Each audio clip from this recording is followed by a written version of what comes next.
I'm Foster Thomas. I'm Dasha. I'm Josh the drummer. I'm Pierre Casserin. I'm Ryan Osten. We're Musical Dropout. This is Baby Jake. I'm Kid Quill. I'm Carter Cruz. I'm Sugar Pit. I am Christian Gates. I'm Hayden. I am Carly Hansen. I'm Medium Build. I'm Billy. I'm Anthony Russo. I'm Eric Krasno. I'm Bradley, and this is an experiment. Today's guest hails from Philly, but has since made his way to Los Angeles, California. He's an artist, songwriter, and political guru. Please welcome today's guest, Kyle Kelly. Thank you for having me. We've done it, baby. We're here. We've done it. We got to start this off right. Hell yeah. You ready? A nice Shot time. warm Jose Cuervo. If it's not warm, are you really drinking it? Ooh. We'll get a nice shot in there. Yeah. It's for Thank you. you. And is this your first podcast? This is my first. Yeah, That's what I'm my first talking podcast. about. Yeah. I Breaking just realized the I'm seal. chewing gum. Is the laugh gonna like? Yeah, you should be fine. Okay. You've already told them. They know now. Yeah. Let's do it. I'm all for To breaking the Kyle fourth Kelly, wall. down the drain. Damn, you pour big ass shots. Oh, yeah, we don't fuck around here. We absolutely do not fuck around. Kyle, we've made it. We've done it. So, God. for a little breakdown for the fans and the people watching, I've known you for a minute. Yep. We're good buddies, but for those of them who don't know who you are, you're from Philly. I'm from just outside of it. Yeah. Whereabouts? Everybody in my town says we're from Philly. That's how It's the we say usual- we're from Detroit. Yeah. Yeah. Yes. I'm from this tiny little town called Marlton. And I try to forget that I'm from this tiny little town called Marlton as often as I can. But then you went from there to New York. I went to New York when I was 17, yeah. And then I went to NYU. And then I was there until February of last year. And then have been here ever since, obviously. Yeah. And I was there for about 6 years. where'd you live? I had a bunch of apartments. I started in the East Village, just like pretty standard for an NYU kid. And then I lived in Stuytown at one point, in Soho. I lived on the Jersey Shore in between those, oddly enough. And then the last apartment I had was in the West Village. Okay, sick. Yeah. And why'd It's a you come out to LA then? It was mostly work. I was working with a producer out here. After I had graduated, I had like called my dad and was like, hey, this whole job market thing, not for me. So I'd been like making some rounds in New York, and then I met a producer that lived here. And I'd kind of like for a year just been going back and forth to work with him. And the first time I went to LA, my friends and I took a train from New York to LA That's sick. the day I graduated, because it was COVID. So I was like, I'm not doing like virtual graduation. Yeah. It's fucking weird. Can I curse? Oh, yeah. Okay, sweet. And so I'd been going back and forth, and I loved it here. Like the moment I got here, I had that spiritual, like, I think I'm supposed to be here. Yeah, this place is like made for you. Yeah. And after a while, I was waiting. A couple of my friends were like dead set on moving with me. And then they kept putting it off. And I was like, I remember I was here till Christmas Eve working one time. This was like a couple months before I moved. I was here for Christmas Eve. And then I left here and it was 70 degrees. I went home and it was negative 11 at JFK. And I was like, yep, I'm done. I'm officially done. And then 2 months later, I got an apartment here. And I'd always lived alone, so it was fine, you know. And so your producer lived out here, and how did you get connected with him in the first place? This Or her. really weird. I was looking for a producer for a long time because I'm not good with the computer side of stuff. I play 6 instruments, I can write, I can sing, but when it comes to putting it in a computer, not my thing. Yeah. And then I'd been like searching around, and then I randomly came across this Instagram page, and I clicked on it, and I was like, I don't know why, but I feel like this guy would get what I'm going for. And then we had a 3-hour Zoom call.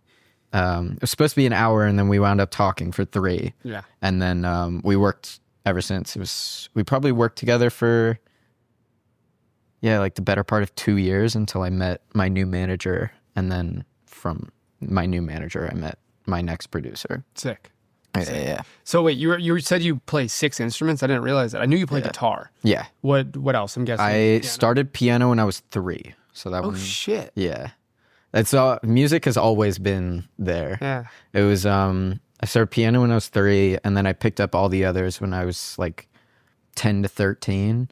I gave up sports when I was like 12. And then from there, obviously you just like, plus guitar, bass, and ukulele are just like 3 variations of the same thing. You know, you kind of just say it to say you play all 3 to be pretentious. Yeah. They're the same thing. Totally. And then violin, I picked up really randomly. I'm not good, but like I picked it up really randomly, and it was a really shitty violin that broke during one of my moves. Yeah.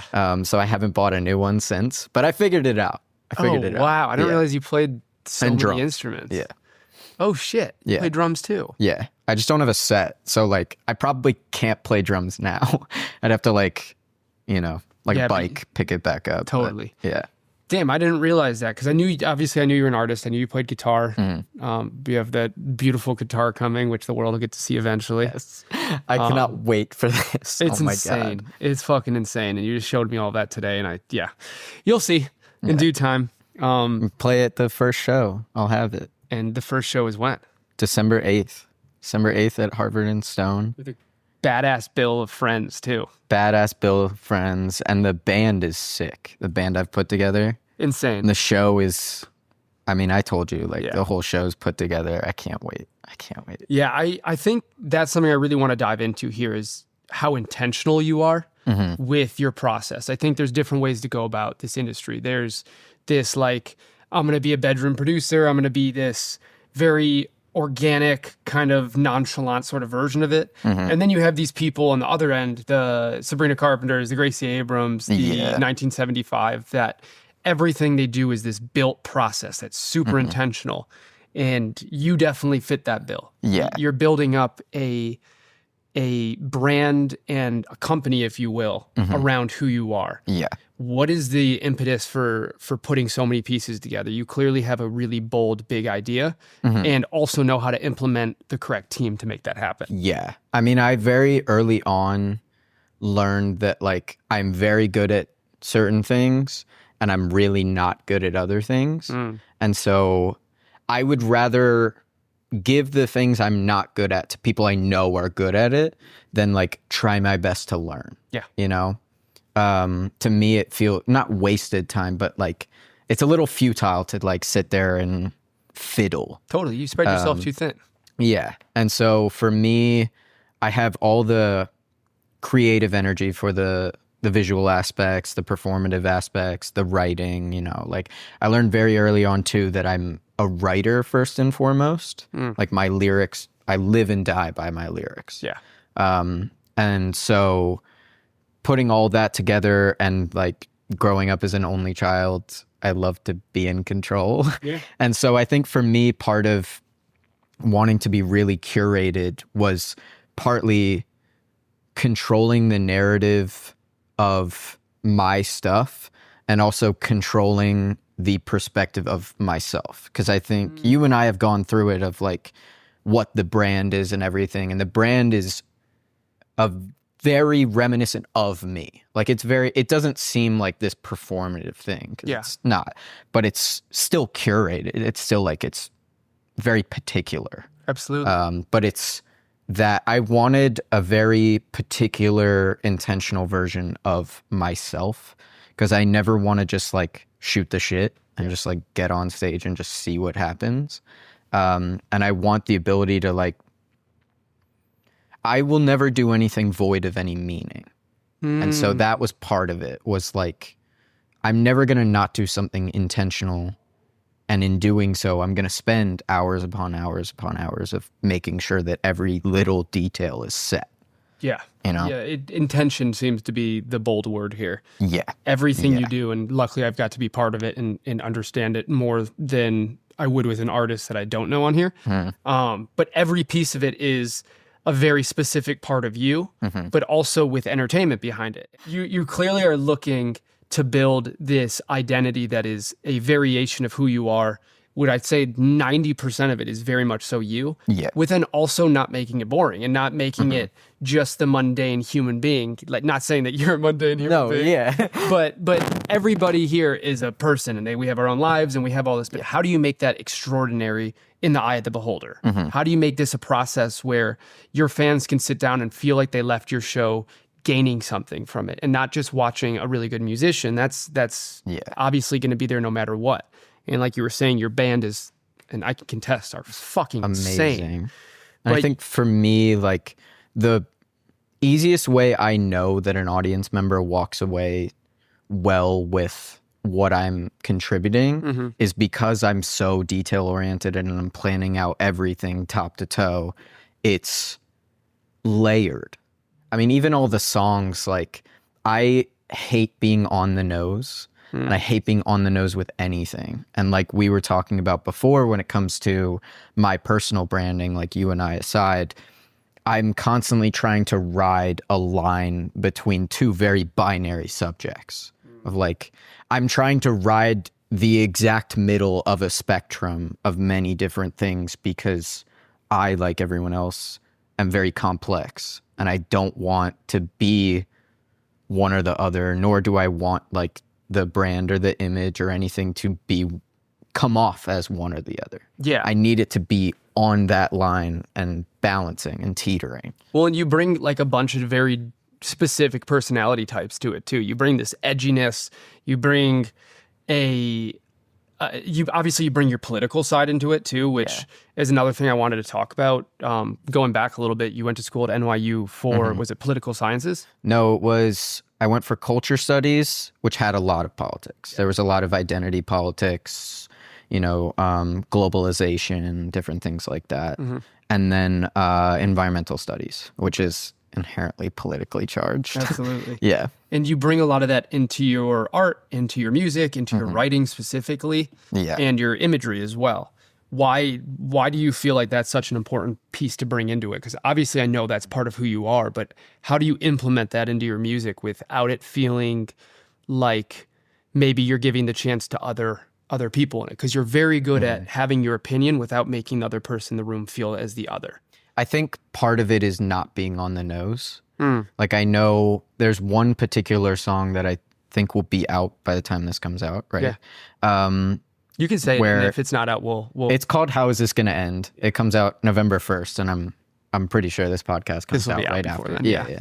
And the premise of the song was like, I was trying to create a politically charged lyricism without inserting my opinion. And obviously I'm biased. Yeah. But the whole point was like, I'm merely analyzing the situation in which my generation is growing up in.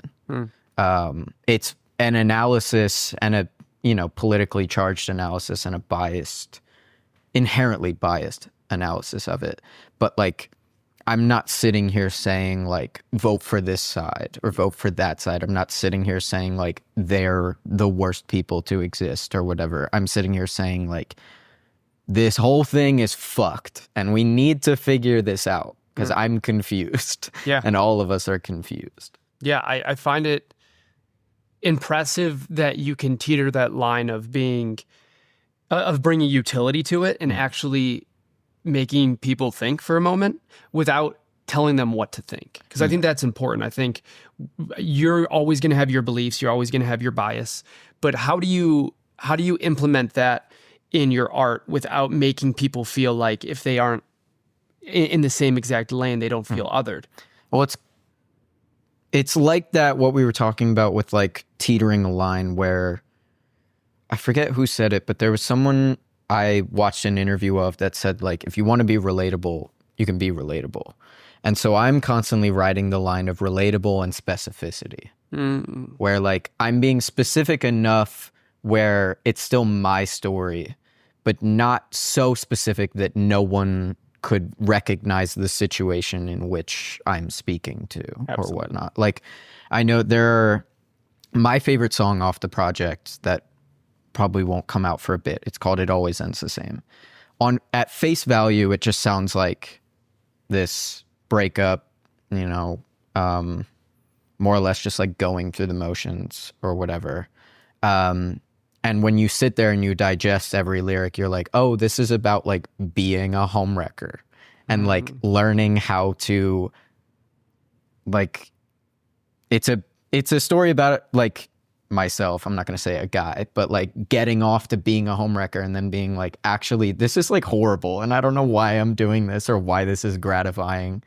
And I like implementing that of like, you need to listen to something more than once in order to genuinely get it. Like the 1975 being my favorite band and a majority of their love songs being about heroin is really interesting to me.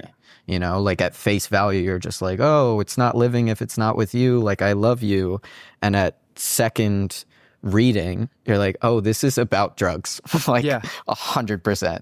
Well, I think that's what a massive generation that I think we all fall back to growing inspiration from was about. It was about this giving a face value that isn't necessarily what you would think it is off the bat, and making people have to think. And I think that kind of perfectly sums up what you're doing with your art is you're giving people the opportunity to feel like they understand something and then take that away from them and show them that there's a lot more to this than you could ever imagine. And that fits with your politics, that fits with your art, that fits with all these different things. It gives you this opportunity to show people that you can look at something for face value and just take it what it is.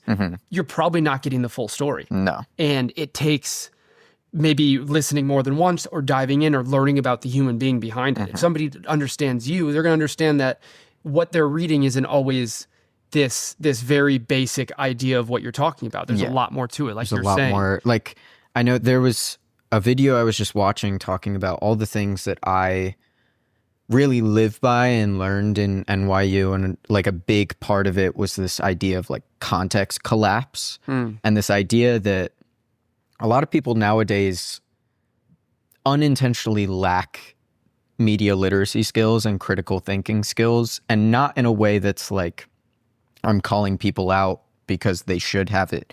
It's just not as, I don't want to say necessary. It's not as taught anymore. It's not prioritized anymore. And so what I'm trying to implement in my art is this idea that like, sure, you can take it at face value. And there are plenty of artists out there that I'm not throwing shade at by any means. Like there are plenty of artists I listen to that are, there's two schools of thought lyrically that I like to pinpoint, which is literalism, which is your basic pop songs, your Shawn Mendes, your Dua Lipa, where it's like, I'm singing about this, you know exactly what I'm singing of. It's not really all that specific. And then there's abstraction, which are, 5 Seconds of Summer, The Driver Era, where like their lyrics make sense, but they're like really odd. And they're kind of just like creating an emotion. They're like evoking an emotion. Yeah. And I'm trying to get the in-between. Same way I've been saying, like it's constantly riding this binary of like, I want just as much thought-provoking imagery and these like, I'll use words like sadomasochistic in my lyrics, which like go over people's heads when you're just listening to the song, and until you're reading it, you're like, oh, there's a lot of like really random big words in here that I need to digest in order to fully understand. Like there were several times while we were recording the project where we would go back and forth on, arrangement and different things. And I would kind of push back purely because I would say linearly, this is how I wrote it. And if we move things, I have to rewrite the whole thing. Yeah. It doesn't make sense if you move it, or it doesn't make sense to what I was trying to give. Yeah. At least. Yeah, you're kind of building this skeleton and then taking out bones as you go and hoping that the thing's still standing. And you have to just try to replace stuff. It's like Jenga. Yeah. And I think that part of it feels so interesting because it gives you this opportunity for you to also be analytical and question your own thoughts within it. And I'm sure there's times where you're writing about something you believe in and find change in like your own personality and your own thoughts while you're writing about something that you no longer agree with. And I feel like if there's kids out there that are curious of how to end up in your shoes or how to be at this place where they get to play shows and be this artist and have it be thought-provoking and meaningful, it's always question yourself more than you're going to question the world. Yeah. You got to be your hardest critic and your biggest supporter, but that comes with not expecting that you are the all-knowing creature. It's expecting that you are the all-asking creature, and you're asking all the questions to others, but most importantly, yourself. And it really does affect how I view myself, how I view others. Like, a lot of people are always surprised to hear this when I say it. I don't like writing music. I don't. Because I have to confront a lot of things that I'd rather push aside and like not. Like that song about me being a homewrecker, or there's a song about me apologizing for having like the destruction I did while having a manic episode or things. These are not things I want to confront. These are not things I want to be vulnerable about or like talk about or let people hear. Like even the first single, My Little Heart, the moment it was out, the girl it was about liked my story, and I like full panic. I was like, oh my God, she's seen it. She's listened to it. I don't know how to deal with this. And it's that, like, I don't like it, but doing it affects my day to day. And it's my ability. My whole thing comes down to this like boiling point, and this is why I do all the performativity and curate everything. I have a lot of shit to say. Yeah. I have a lot of shit to say. And so my songs are going to be wordy. They're going to be, you know, kind of percussive in their lyrics and their melodies so that I can spit out more words. And I'm going to break a lot of rules when it comes to pop melodies and things like that, because I only have 3 minutes to say what I'm trying to say, and I already don't want to say it. Yeah. So like, to prevent me from writing another pretentious NYU 14-page research paper, I'm going to try my best to make something that I love, that everybody else will love, that creates a space for... When I was a kid, I was alone for like a fair bit of it, being an only child, and my parents weren't like home all that much. And I want to create a space with my music in which people can relate and also rely on me specifically to have this place where people can feel like they can come to me and my art when they don't feel comfortable going to anybody else. Interesting. I know a lot of people often talk about like having a safe space for their fans and letting them relate so that they feel better, or like knowing they have a place to go to. Yeah. And I'm not dissimilar, but I want to acknowledge that when I was growing up, or even now, I often don't feel comfortable going to people for help. Yeah. And I want people to have a place in which that is shared. Yeah. You know? And like I want accepted. people, I get what it's like to not want to ask for help, or not feel comfortable asking for help, or not feel comfortable talking about things. And that's why I do what I do. Because I know at the end of the day, I need to get these things out. Yeah.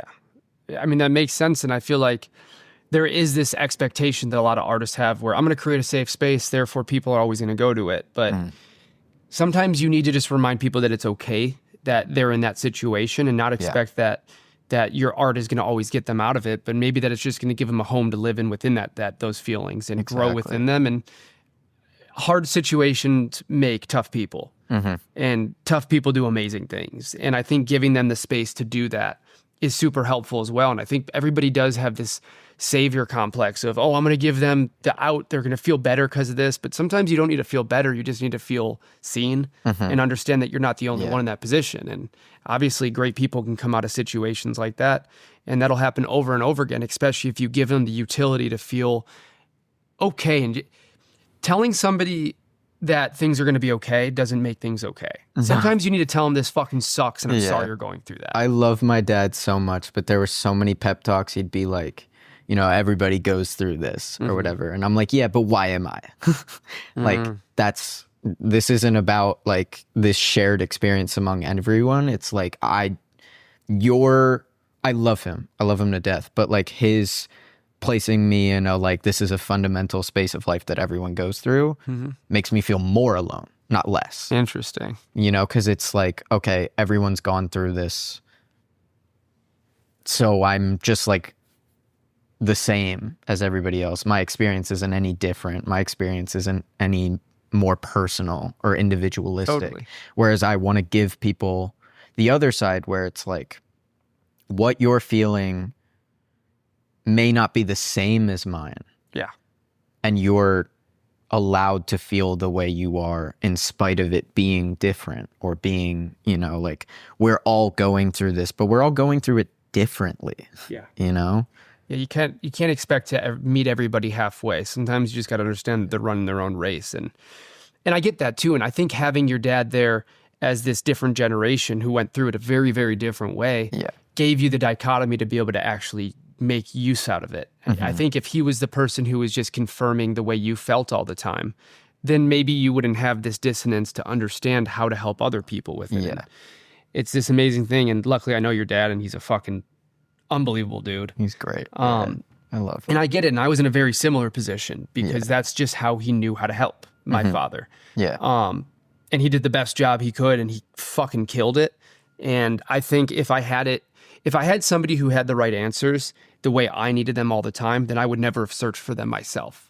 And I wouldn't have the opportunity to have a platform where hopefully I can give people a second perspective. Yeah. And have people on to give them a third perspective. Because at the end of the day, what I've learned growing up, and, you know, I was really raised by my TV and cable, which obviously, as you know, has like influenced my art. The biggest thing I've learned is there are really only two things you need for healthy relationships. It's being accountable and showing up. That's pretty much it. Like, unless you're asked to, you don't need to provide solutions. Unless you're asked to, you don't need to do X, Y, or Z. You just need to be able to be there. And then the other things follow. Maybe they ask for advice. Maybe they, you know, but at the end of the day, it's just, you have to be there. Be true to the commitment. Exactly. Yeah, I remember growing up, everything was not about doing it the best. It was about sticking to your commitment. And that was something that my dad pushed into me, and it made me the person that I am today, because now I understand that I don't have to be the best person on the team every time. But if I'm the one who shows up 100% of the time, there's going to be somebody who's better than me that falls off, and I get my chance. And hopefully I'm becoming the best while I'm doing this. So those can, you know, they're not separate. You can do them simultaneously, but they do have their own utility behind it. Yeah. And really being able to look into the dichotomy of what do I know and what would I like to know are both very important. And I think you're giving people the space to feel like they're not wrong for being upset sometimes. And I do think you have to be able to face emotions in a negative connotation to be able to understand how to then fight back positively. God knows I'm good at that. And you're doing a really good job of being able to show people that, and that's important. And obviously you have a bunch of music coming, and they're going to get a better opportunity to see what that looks like on paper. Yeah. Where does mental health play into all this for you? What is your reason that is so important? Huge. I am bipolar, which like influences a lot of my life. So is my mom. So, I mean, I, especially with this project, had to allow myself to ask a couple questions that I wouldn't have normally been, that I normally would not have allowed myself to ask in my writing. Like, there were a lot of times where I was like, okay, there are a couple subjects that I need to talk about at some point. I need to acknowledge in order to, like I said before, in order to hold myself accountable and to hold myself accountable to myself too, of like, these are the things that I'm feeling. If I don't talk about this or I don't confront this outside of conversations with friends, I'm not doing every other part of my artistry justice. You know?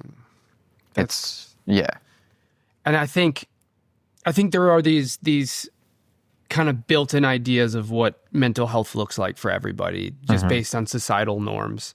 And I think giving people the opportunity to see how useful it is too. There is utility in having differences between what the society thinks is a regular brain. And obviously, you know my story, and you know I've struggled with my version of it tenfold. Yeah. And I think that's what's given me the opportunity to actually connect with people, is I'm not lying about it. Yeah.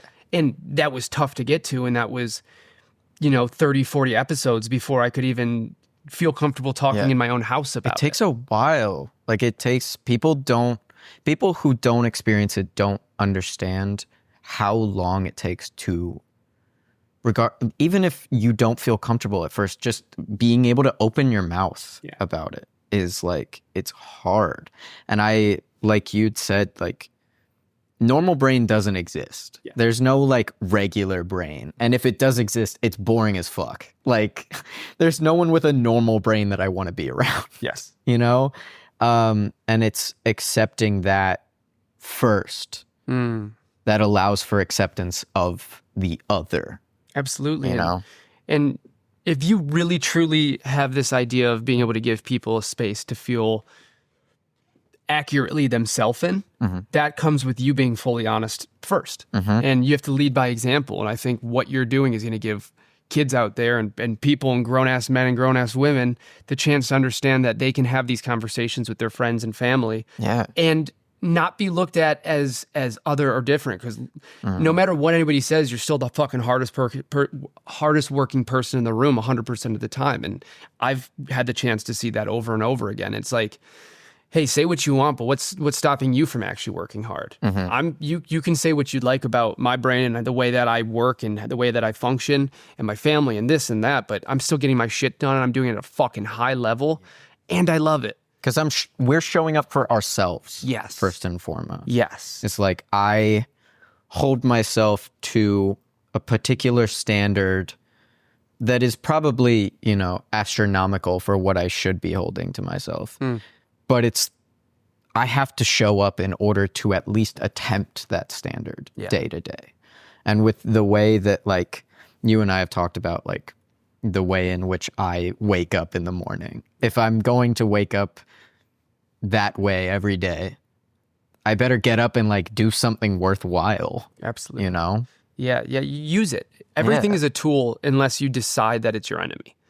And I think like any shitty situation has some lesson in it, and any opportunity to feel othered or different or outside of the social norm just gives you the opportunity to see the world a little bit more uniquely than the next person. And that could either be used as self-pity or that could be used as a propellant for creation and joy and acceptance throughout a lot more people than just yourself. Yeah. And I truly believe that you talking about this stuff on a platform like this or whatever it is, I'm sure you're going to do tons more podcasts throughout your career, is going to give you the opportunity to be in a crowd full of people that not only understand your art, but understand you. And nobody falls in love with the art as much as they fall in love with the person. Well, I hope that like the art helps them understand themselves too. More than anything. Like we all have our favorite artists out there, whether they be musical, film, whatever. Yeah. We love them because it helps shape us, not because not to say that we don't love them as people, but like that's what's happened.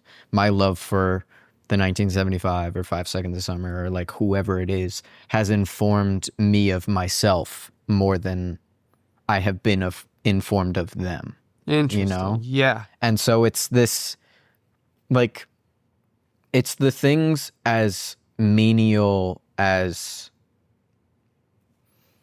I grew up watching on cable. I grew up watching Disney Channel. Yeah. And Nickelodeon to a degree, but like more so Disney Channel. And I grew up in a town where like watching Disney Channel was gay for some fucking reason. I couldn't tell you why. Ridiculous. But it's things like that that othered me, which why? That worked to like, I'm grateful that I did that now because the guys that didn't watch it because it was quote unquote gay are fucking dickheads. Like, I don't like being around them. And they're probably not cultured. No, they're not. Like, these are the people. I told you I lived on the Jersey Shore. Yeah. It was peak pandemic. It was during 2020. And these are people that just like have never stepped outside of this high school friend group bubble. Like, I kind of just, it was a weird situation. I knew one guy in the group that I love and was best friends with at the time. And he wound up not being able to go. And so I was kind of stuck Yeah. with this group of people that I knew of. Like, there were a couple I went to elementary school with and whatnot, but like in the grand scheme of things, I was the other for another time in my life. Yeah. And also the other in the same group that I was othered in 4 years prior. Like, it was kind of just, history doesn't repeat itself, but it certainly sounds the same, Yeah. like, and it was that. But you can take, like you said, being othered as an informant of yourself, or you can take it as a pity point. Yes. And I'd rather take it as an informant every time, Yeah. You can unless either, I'm being dramatic. you can And- drink gas and get sick, or you can put it in your car and drive somewhere. Exactly. And I think people forget that every opportunity for growth comes out of opportunities that may feel like just fucking hell while you're in them. But Yeah. at the end of the day, when you see somebody who's super successful, I've never seen one who didn't start off in some really shitty place. Exactly. Obviously, you have those 1%ers out there, the people that are came from something and are only something because of it, and whatever. You always have those people. But then you have those people who are in the room who are working their ass off and clearly have life experience that is dictating their ability to share that with the world. Yeah. And you're using that as this experience. Going through that experience twice has to be a really weird feeling, especially as an adult now too, because you go, oh, shit doesn't change. Well, because the other was also informed by my growth. Like, there were constantly times where I'd be roped into conversations. They were a very conservative group of people, which the town I grew up in was also incredibly conservative. Yeah. And I would constantly, the othering would be reinforced by being forced to enter conversations with the prompt, oh, Kyle, you're from New York. Like, you'll have a different perspective. It was like the othering was verbalized Yeah. over and over and over and over, to a point where like they would ask me questions that I won't get into specifics of because it'll be a 10-minute tirade, but like they'll ask me questions that to me are just like common decency. Yeah. And when I'd give them my answer, they would yell at me. Yeah, it sounds like they're trying to make you feel like you know less, yet in the long run, they're just showing their lack of experience in the world. Yes. And Like, it's really just... the first weekend I used the word ignorance and they blew up. Like, I just said like, oh, you're ignorant on the matter. And they blew up. And they were like, don't call me fucking stupid or whatever. And I'm like, I literally didn't. I just said, you're not informed. That was all I said. And it was probably about something specific too. It was. Yeah, but that's people who are going to find every excuse to validate their lack of experience. Yeah. And finding out that your lack of experience is self-induced is a scary feeling. And I hope Yes. those people get the chance to become more cultured and learn more about the world, because they'll figure out pretty quickly that that's a lot more helpful to yourself. If you're always trying to impress your friend from growing up, you're never going to impress yourself. No. And if you don't impress yourself, you're not fucking impressing anybody else Stop out there. doing things for your mom or your friends, or do it for you. And like, I'm going to stare down the camera. Yeah. That's the camera, right? Yeah. Pop the bubble. Do not live in the bubble. I know way too many fucking people that live in the bubble. Pop it. Just get out there. It's going to be scary. It's going to be nerve-wracking. It's going to feel really uncomfortable. Pop it. It's worth it. Just get out there. Because, I mean, like, I feel like being alone and doing as many things as I did and getting involved in different reading and art and films and things, and just taking, I didn't know how to actually digest it as a kid, obviously, but I was constantly digesting. Media consumption for all of us is just 24/7 at this point. Absolutely. But it was those things and the intent to digest that popped my bubble early enough where I was like, oh, this town's fucked. Yeah. I need to leave. And, moving to New York, rather than feeling alone, because it's a really rugged, like rough around the edges, independent. It's a very lonely city, oddly enough. I felt 1,000 times more comfortable there. Just being able to, I mean, part of that is like, no one gives a fuck. So like, you can do whatever you want and people are just going to walk past you. Yeah. 'Cause they're not looking. They're not talking or whatever. But it's that popping the bubble and being introduced to different cultures, different food, different things. Like there's so many aspects of life that you do not get if you live in the same town, the same friends, with the same ideologies, the same sports teams, or the same, like, you know, you keep doing the same thing over and over and over. You're just reinforcing your lack of. And you're kind of landlocked by your geography unless you decide otherwise. You're constantly reinforcing your lack of, period. Like, you're lacking. It's so interesting. And New York's an amazing place because you can go and you can be in the Bronx, and then 30 minutes later you can be in the Upper East Side and then the Upper West Side. You can be in Central Park, and then and you see cultures and different people and different races and different ethnicities and different personalities and all of these things, and somehow they're fucking working, and they've coexisted for a very long time. So if anybody tells you otherwise, they're just wrong. Learning about identity politics in New York City, of all of them, could not have been more informative. Yeah. Like, I did the like walk of all of Manhattan once, and it's only like a 6-hour walk if you do it straight through. Some people can do it in 4, which is wild. But you know, you're going through 12 plus different neighborhoods, all of which are like different socioeconomic classes and different geographies and architecture styles and cuisines and, you know, like you said, races, ethnicities, sexualities, genders. Like, you're seeing all of it as you go, and that to me is the epitome of like the American melting pot and things that people should experience, when in actuality, like, a lot of people who go to New York and visit will go to Times Square and be like, I went to New York. You went to the one place New Yorkers do not like going. You know? And I hope that, like, part of what I can do outside of my art and with this brand of constantly towing this line and constantly, you know, with my performance art and with different things, is also showing people that, like, being different is okay and you should be. You know? Like, well, because if you're not different, then you're not yourself. You're whatever copy and paste version you were taught to be. And I don't think anybody's actually that. No. I think everybody. This isn't a sorority class yearbook photo. Or doing the TikTok dance. You know, like, we can differentiate a little bit. Yeah, you well, know? you should. And I'm not telling anybody to go be somebody they're not, too. Just be you, and that will be inherently different. And I think people forget that there's opportunity for growth of yourself. There's not opportunity for growth if you're wearing a costume the whole time. People forget that there's an option at a certain point.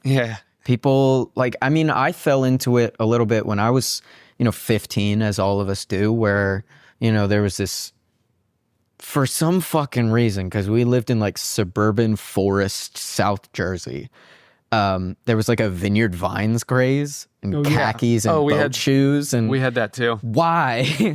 Why? But, you know, I succumbed to it, and then 2 years later I was like, what the fuck am I wearing? Why am I doing this? This isn't. And, you know, if you dressed outside of that norm, outside of the Hollister chinos or whatever, you were immediately, why are you wearing that? That's not what people wear. And you forget that that's an option to just, like, wear something else. And people forget that what you're doing now, they're going to want to do later when they realize they lost themselves in the grind.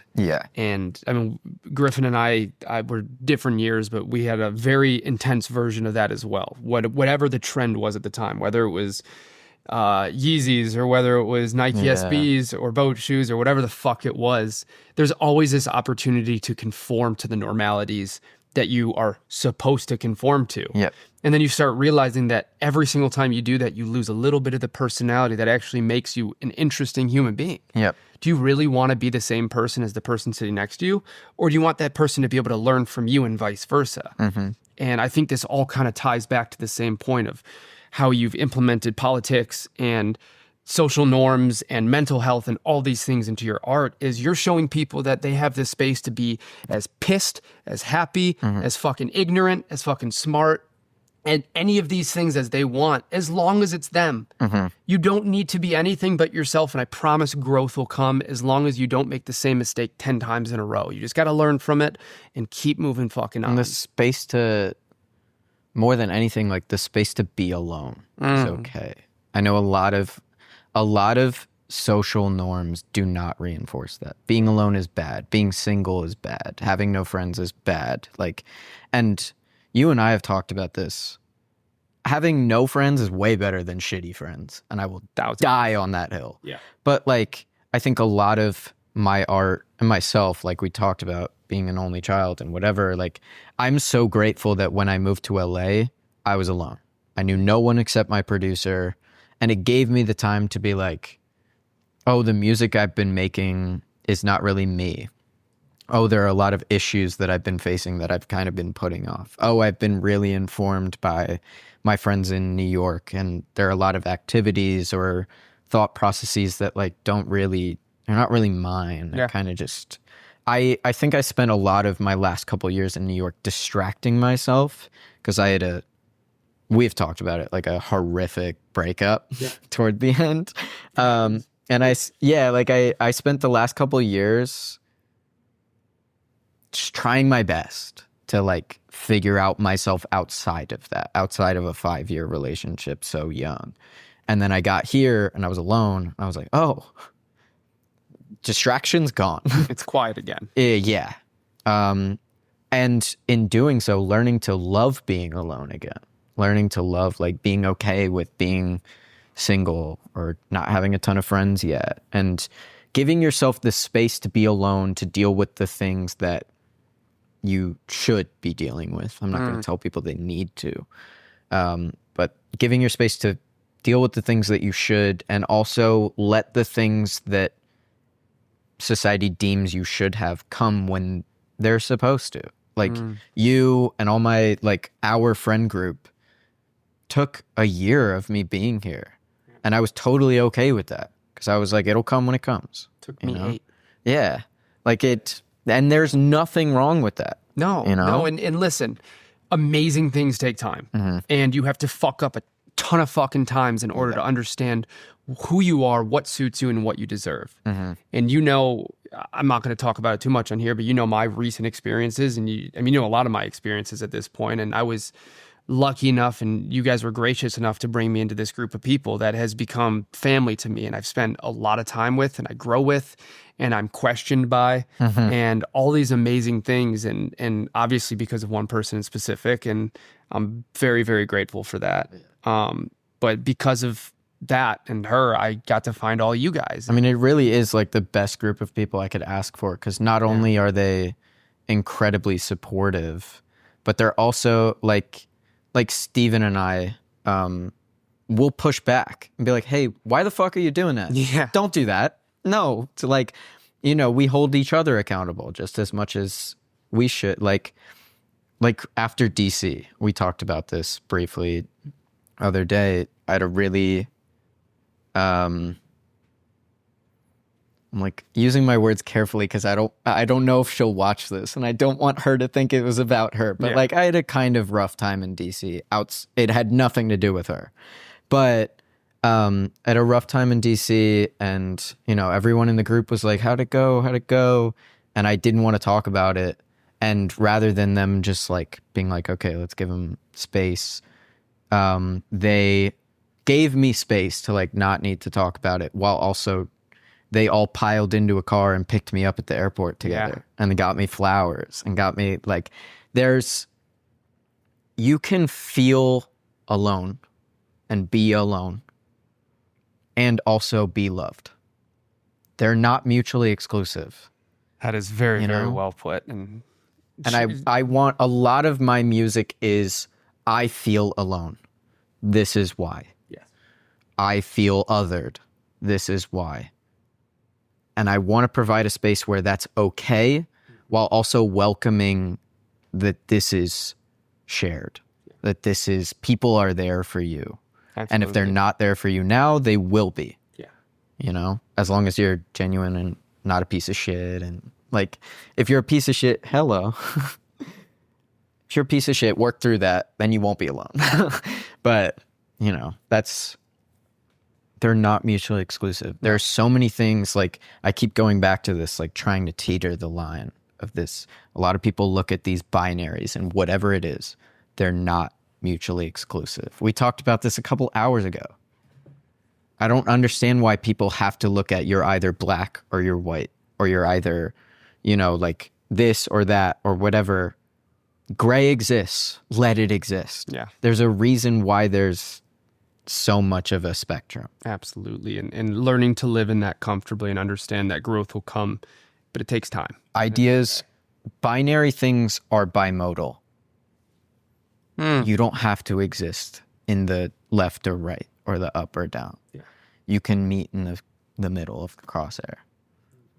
Quick shout out to that crew, Anu Yeah. and Steven and Elizabeth and Callie. Marine and Marine Dylan and Dill, and I mean, again, I'm newly becoming integrated and very, very grateful for every single one of them, and for you, obviously. And yeah, they're so. there's many more of these to come, but I can talk about them for hours. Like, I'm with you, yeah. and thank you for sharing everything you have. And I think it's brave. I have huge respect for you, and obviously you know that. And we have this conversation is the fifth one today that you and I have had. Yeah, we were on a call for what ended up being like 3 hours. Yeah. Before this. And I'm so grateful for it. And I learn so much every time. And I think your perspective is so not only helpful, but it deems a lot of the voices in the back of my head as helpful. And God knows I have like 7 of them. They're just constantly people who don't have inner monologues kind of scare me. Yeah, I'm because with I'm you. like the voices are always talking. I got the full picture made before the pictures Yeah. even started, but I got a whole critics room in my brain just going off. I'm with you. But man, I'm so thankful that we did this, and So am I. and I think they will be too. I'm actually pretty confident in it, and many more of these to come. Yes. We got a lot more to talk Yes. about. We got a lot of more fucked up shit to say, Yes. and people to scare. Maybe we'll So, pick a topic next time. yeah, let's do it. But tell everybody real fast when your song comes out, where to find you. My Little Heart is already out. I love it. It's perfect. You know, like we didn't even get to rom-coms and like how that informs Episode it. 2. If you love rom-coms, I couldn't have like asked for a better song. Steven and Dylan helped with that one. I love them. How Is This Gonna End comes out November 1st. I hope everyone gets as angry as they do dance and just like scream it. And yeah, I'm so excited for the show December 8th. Yeah. That'll be great. Go to his social media. Your social media is Kyle Kelly Music. Yes. Go. Should be that everywhere. Yeah, go find him on Instagram, on TikTok, all the above. You'll get more information for his shows, for his music. I promise it's a follow worth your while, and you'll learn a lot. And I know I have, and I currently am, and I'm very thankful for it. And if you've learned anything from watching me on hundreds of episodes, you know that I'm a big fan of being a big fan, and this is a person I'm a big fan of. So that'll continue. I try my best. Thank you always to Griffin Siegel back there behind the camera, holding it down. My other half on this podcast couldn't do this shit without him. And yeah, to many more of these. Yeah. I love you very much. I love you, man. And to everybody listening, I am Kyle Kelly, and this is an experiment. yes, it is. Love you guys. See you next week. Goodbye.